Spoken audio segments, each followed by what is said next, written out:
খেপিমা সাউন্ডের নতুন ডায়লগ।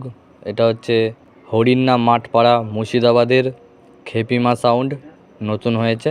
তো ডায়লগটা কেমন হয়েছে অবশ্যই কমেন্ট করবে, এবং যাদের মনের মতন ডায়লগ রেকর্ডিং করার জন্য আমার সাথে যোগাযোগ করতে পারো এই স্ক্রিনে দেওয়া নাম্বারে। তো শুনতে থাকো ডায়লগটা। আমি সেই মুর্শিদাবাদ মাঠপাড়ার খেপিমা, বাংলা বক্স জগতে বেশের বাপ। তোকে একটা কথা বলছি, মন দিয়ে শোন। জঙ্গলে যখন সিংহ ঘুমায় তখন জঙ্গলটা নিস্তব্ধই থাকে।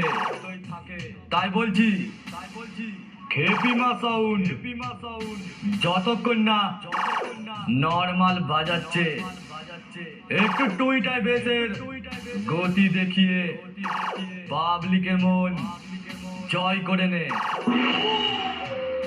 না হলে আমি খেপিমা সাউন্ড আমি যখন শুরু করব বেস মারছে না বাজ পড়ছে সেটাই বুঝতে পারবি না।